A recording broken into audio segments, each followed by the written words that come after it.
Have you got reading 9? Yes, ma'am. Okay. So, see, I just give you the brief introduction about reading. Reading examination point of view, the total time limit is 1 hour. Okay. And that 1 hour has been divided into 2 parts. That is part A. First part A will be given to you. The total time limit for part A is 15 minutes. Within 15 minutes, 20 questions you have to answer in the part A. And then 20 questions. 20 questions you have to answer in part A within 15 minutes. And then you have part B and C. Together the time limit is 45 minutes. In part B, you have to answer 6 questions. And in part C, you have to answer in text 1, 8 questions. And text 2, another 8 questions. Altogether, it is 16 questions. Okay. Part B is 6 questions, right? Yeah, part B 6 questions and part C maximum 16 questions. Okay, ma'am. So altogether 16. 42 questions. See, if you calculate from part A, B and C, together it is 42 questions. Out of 42, you have to get 33. And the 33, how it could be means, in part A, out of 20, you have to get 17 right for the grade B. Okay, only 3 mistakes you are eligible to make. Same way in part B, out of 6, 4 should be right. And in part C, out of 16, maximum 2 or 3 mistakes you could make. Not more than. Right? Part B, how much should I score? 4 out of 6. 4 out of 6, okay. Yeah. Part And in C? part C, you have in text 1, 8 questions and text 2, another 8 questions, together 16 questions. So out of 16, 13 should be right. So 2 mistakes, 3 mistakes you could make. Okay, the split up is very important. So overall, out of 42, you have to get 33. But how you have to get it is mandatory. So 17 should be right in the part A out of 20 in order to get a grade B. If you make more mistake, then grade B you won't get. So keep your in mind. Accordingly, you have to practice. Okay. Right. Now you have the. Do you have part A reading text in your hand? Yes, ma'am. Right. So can you read what is the instruction that has been given in part A? Can you read it? Part A, ma'am. The paragraph has been given, the brain imaging in children. No, actually the instruction. See, time limit is 15 minutes. Look at the code text. That you read. Yes, ma'am. The time limit is 15 minutes.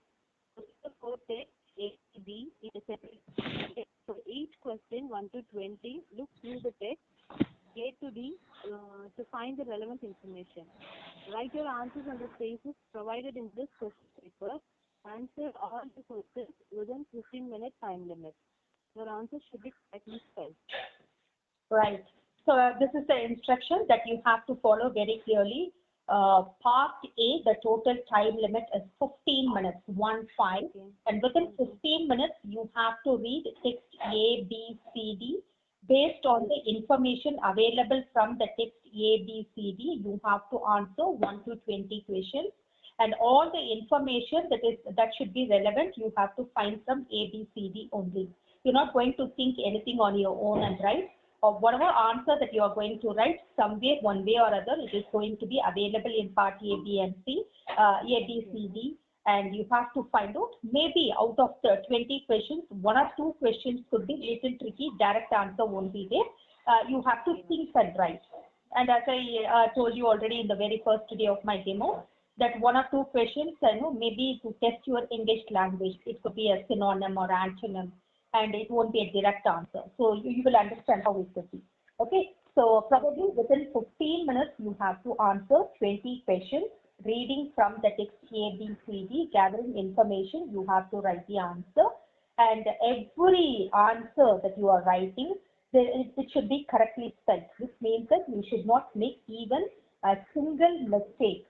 Even a single letter mistake you should not make. Even if 1 letter mistake is there also, full mark will be deducted. For each correct answer, 1 full mark. For each wrong answer, 1 full mark will be deducted. There is no quarter mark, off mark, or 3/4 mark. Okay? Okay. Right. So first and foremost, what are the things that you have to keep in mind when you do the part A reading 15 minutes? because the time is crucial that you have to keep very clear in your mind. Within 15 minutes, you have to answer 20 questions. And that too, first of all, you have to read the text A, B, C, D. So how you could split the time?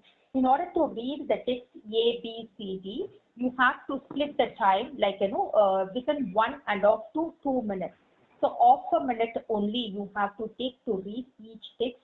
So while you are reading, you have to do the fast reading, mind reading, have pencil in hand, and whatever you find important like keyword or key sentences, simultaneously when you do the reading, you could underline it for your reference. Okay, so when you're reading text A, very fast you have to read and you could simultaneously underline the keyword key sentences. Try to complete reading text A within half a minute. So for each text A, B, C, D, half a minute, so maximum 2 minutes or at least 1.5 minutes, try to complete reading, and it should be a fast reading, mind reading. And so while you do that, simultaneously, whatever your mind says important keyword or key sentences, you could underline and put a bracket like that. Then you have to go to the questions. And the first 1 to 7, if you see the way of questions that has to be answered, 1 to 7, the instruction has been very clearly given to you. For each question 1 to 7, you have to text which you have to decide which text A, B, C, D the information comes from. Okay, and you could use the letter A, B, C, D more than one. So which means that 1 to 7, the sequence of answering is the same. For example, the first question that has been given to you, a research methodology. So what is the answer that you have to write about this research methodology? In which text did you come across that? So actually, if you see that it is about the research methodology, it is in text C. Okay, so the answer you have to write as C. Same way for 1 to 7, the answer is A, B, C, D only. You are not supposed to write what is the answer. You have to write from which text the information has come from. That is the way of answering 1 to 7. Okay. And then 8 to 14, the instruction is clearly given. It could be 1 word, 2 word, or short phrase. If you say short phrase, which means that minimum 3 words or 4 words or 5 words, it is called a phrase. Phrase means it is not a complete sentence. It is a group of words. Okay, so that is called, we call it as a short phrase. That 3 words answer, yeah. So 8 to 14. Same way, 15 to 20 also, it could be 1 word answer, 2 word answer, 3 word answer. So 3 word answer, 4 word answer, or we call it as a short phrase. And that answer could be number also, right? So both ways, whatever way you want, you can see. For example, 1 is the answer, means you can put the numeral 1, or you could write it in word only 1. So it is all up to you how you answer it. Okay. Okay, ma'am. So 15 to 20, most probably little difficult, because what is the question? The question could be a definition. For that one word replacement will be the answer, especially it is a medical term. So we discuss it in detail. So first of all, how fast you could make note the keyword and key sentences I could teach you. Can you read the text A now? Text A, brain imaging in children. A headache is a result of disorders that affect pain-sensitive sites such as meninges, blood vessels, paranasal sinuses, and muscles. It is alone one of the most common causes of pain in children. The prevalence of severe and frequent headache is 25.25 per thousand in children. The large number of physicians and parents of sick children are concerned that intercarcinoma lesions may be due to headache. The most important means to diagnose the cause of headache is to seek precise medical history and paraclinical measures. Brain imaging method, including CT scan and MRI, is one of the diagnostic methods for children with headache. The main reason for performing MRI and CT scans in patients with a headache is the diagnosis of curable lesions, which can increase the patient's longevity or improve her quality of life. Cases such as brain tumors, hydrocephalus, vascular inflammation, and subdural hematoma are in this category. Another important cause for conducting MRI in headache patients is a way to alleviate their anxiety due to the presence of a brain tumor or intracranial disease. Right. So when you are reading, see, first of all, what are you supposed to understand? First of all, you have to read the heading. So heading is very clearly given that it is about brain imaging in children. So now itself, while reading the heading itself, you could do some kind of mind mapping. Okay, you are going to get some information about brain imaging, and they have taken children as the subject today. And what is brain imaging? What is the cause and reason? Because of what reason the brain imaging could be done? What are the various methods of brain imaging, like CT and MRI scan? When they do the CT and MRI scan, what are the abnormal findings? And based on that, what kind of treatment could be given? So you are going to get some information based on this. So this is your mind mapping by reading the heading itself. Okay. So then when you're reading the first paragraph, you got some information like, the headache is a result of disorders that affect pain sensitive sites such as meninges, blood vessels, paranasal sinuses and muscles. It is also one of the most common causes of pain in children. So they are concentrated on children. So pain in children, that you could underline as a keyword. And then the prevalence of severe and frequent headaches is 25.25 per 1,000 in children. So wherever you come across the numbers, statistics, that could be main information keyword. So that also you could underline. And next to that, a large number of physicians and parents of sick children are concerned that intercarcinoma lesions may be due to headaches. So they have guessed that intercarcinoma lesions, so that you could underline because of the headache. The most important means to diagnose the cause of headache is to take precise medical history and paraclinical measures. Why do they diagnose? In order to know the history of the headache, and the clinical measures could be done.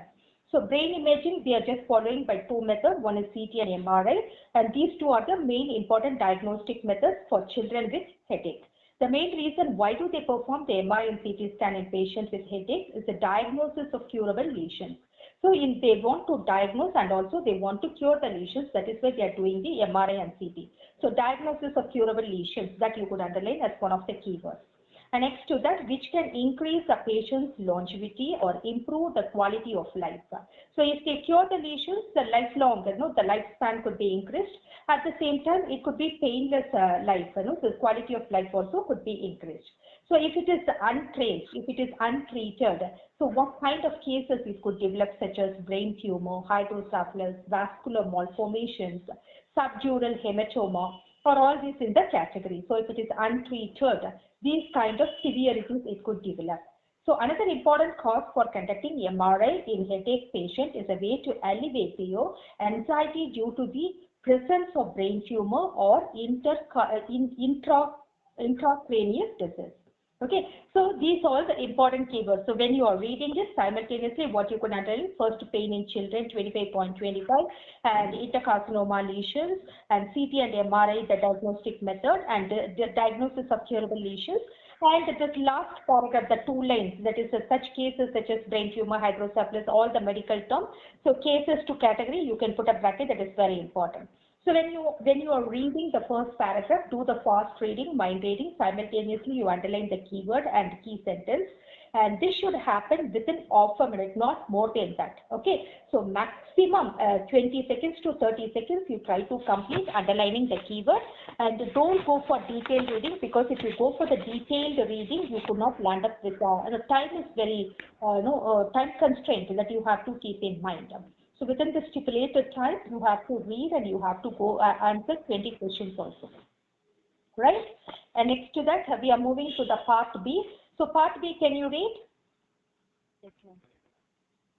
Important. Okay. Right. Yes, now we are so now we have read all the 4 paragraphs. But to read all the 4 paragraphs, as I already told you, you should not take more than 1.5 to 2 minutes, not more than that. But that is mandatory. Without reading the paragraph, keeping underlining the keyword, key sentences, straight away don't go and search answer for text A. So first do the scanning. Now we are going to the skimming, that we are going to read the question, search the answer. As I told, the first question, research methodology. See, just now we have read in the text to see that all patient information, including demographic factor and paraclinical symptoms, were recorded in a researcher-made checklist and entered into SPSS. So about the research methodology, the information where it has come from, it has come from text C. So you are writing answer C. Text is not needed. Only C is enough. Okay. Okay, ma'am. Next, the second question. Patients who underwent study. So now how patients about the study just now in the text D. Total number of patients 353 were included in the study. So how many patients they have taken for the study? About this you have got in the information is you're getting from text D. So you're writing answer D. And next is importance of detection of the causes in early stages. So why they say that they have to detect about the intercarcinoma lesions in the early stage? Why they have to detect? To treat it, okay, to treat the intercarcinoma lesions. So this information that you are getting in text A. See, text A, the most important mean to diagnose causes of headache is to take precise medical history and paraclinical measures. Okay, so why do they detect it in the early stage? In order to study and then in order to treat the children from the intercarcinoma lesions. And further to that, the main reason for performing CT and MRI diagnosis of curable lesions. So why do they do it in the early stage? So about this information, you are getting it in the text A. So you are writing the answer A. The next fourth question, reasons why imaging shall be done. So why do they do the imaging? What is the imaging? CT and MRI. Why do they do? In order to find the abnormalities. So it is in the text B, CT and MRI, abnormal findings. Why do they do the CT and MRI? To understand what all the abnormal findings, what kind of problem the children or people are facing. So that information you are getting in the B. So you are writing the answer B. Okay.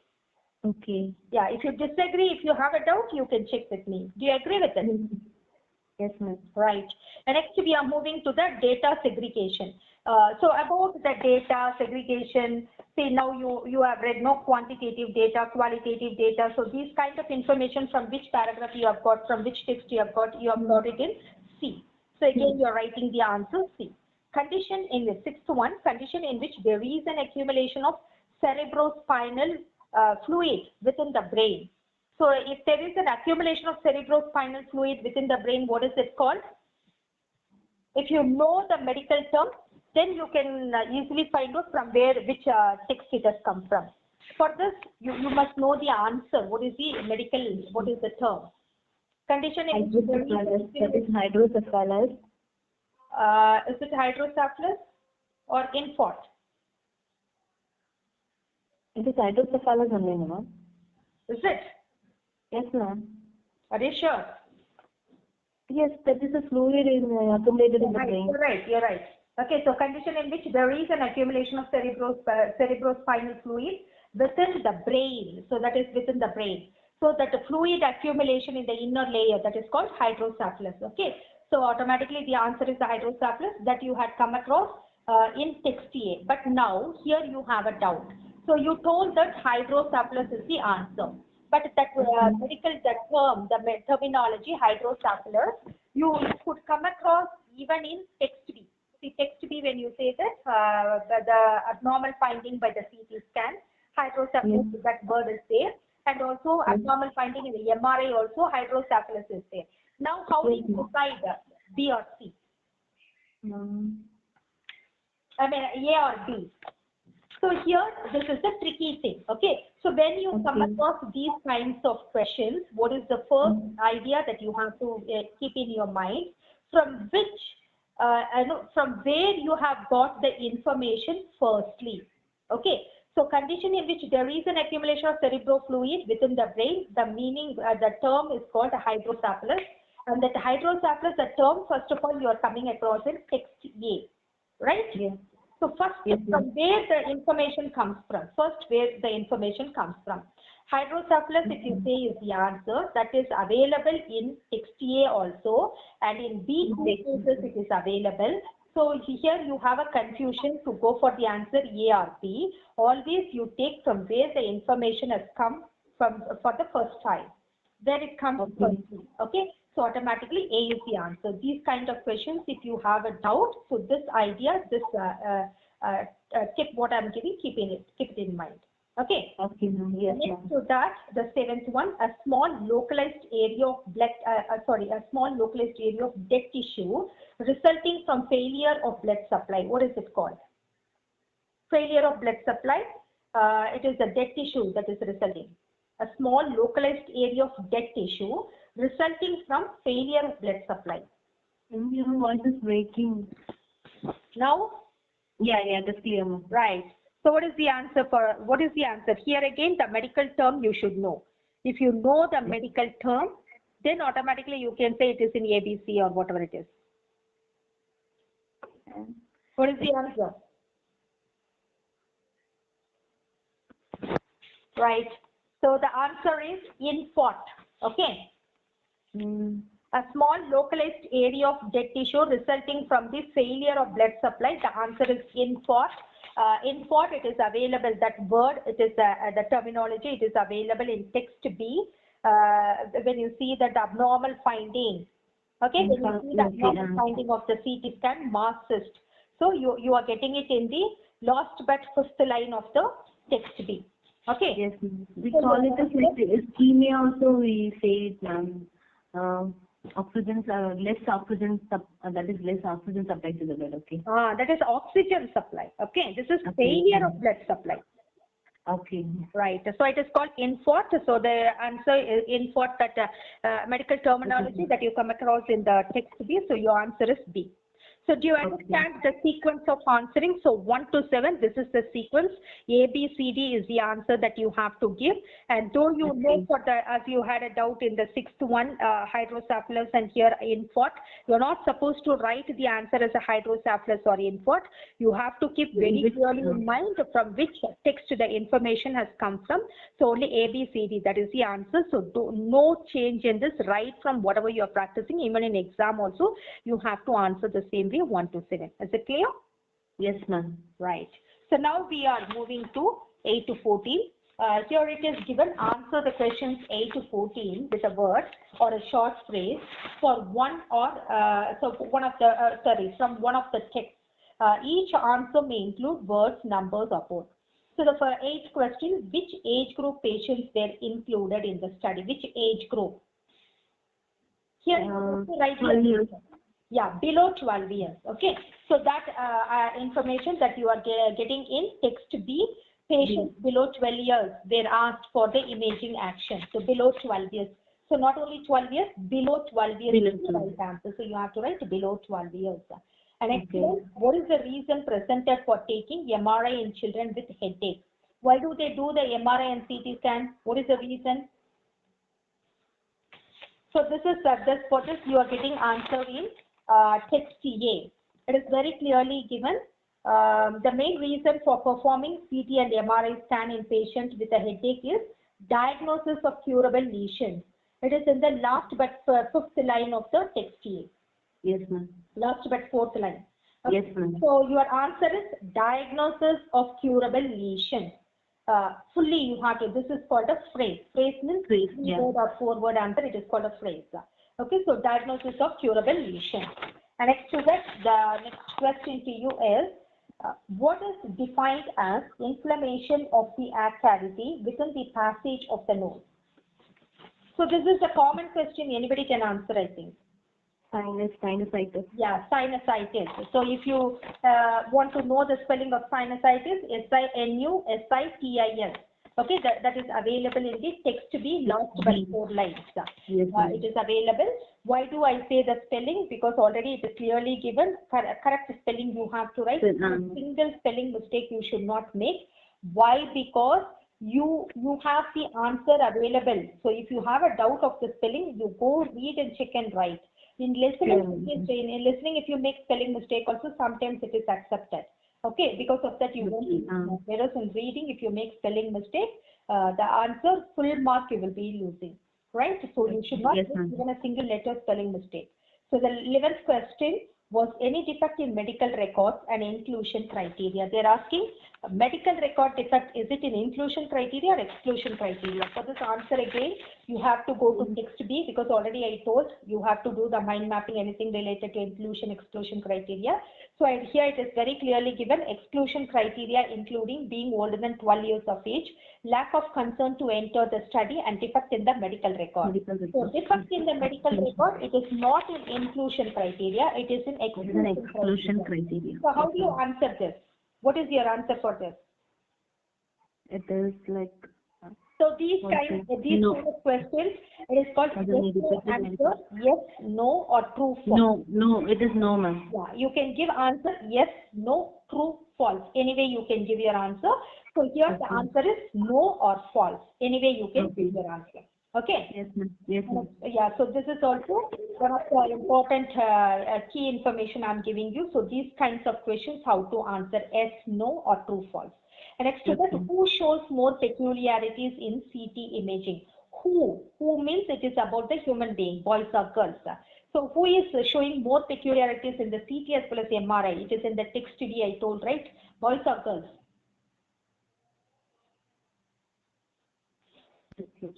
Boys.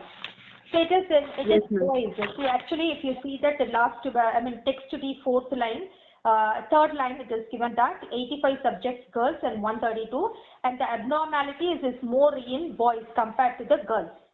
Yes, ma'am. Okay, so abnormality. So the answer here, answer is boys or girls. You have to give the answer boys. Okay, and next to the 13th question. What method was followed if the initial assumptions were abnormal? The initial assumptions. Yeah. About this, in which text you have come across? In text A, ma'am. In text C. In text C, you see the last but two lines. Non-parametric Mann-Whitney was used if the initial assumptions were not as normal. Yeah. So while I was reading itself, I told not as normal, which means abnormal. So what is the method it is followed? The initial assumptions were abnormal. It is called non-parametric Mann-Whitney. So this is also a short phrase. So full answer you have to, as it is, you have to write. Okay. Right.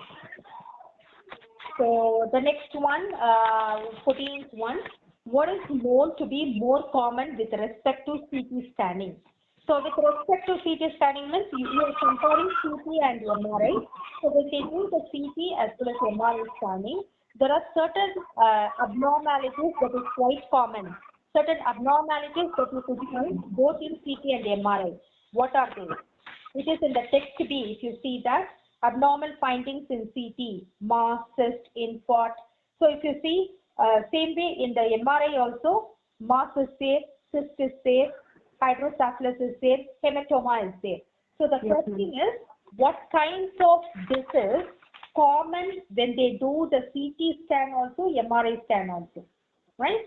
So these are quite common. So mass, cyst, hydrocephalus, and hematoma. These abnormal findings available in CT scan also and MRI scan also. So they are asking what is known to be more common with respect to CT scan. So what is? So if you want, you can write one word also, or to be on the one answer also. To be on the safer side, you can write 2 or 3 or all the 4. So either you could write mass, cyst, hematoma, hydrocephalus, or mass and cyst, or hematoma, hydrocephalus. Any 2, any 3, all the 4, or even 1. So whatever you are writing, your answer is right. Okay. Right.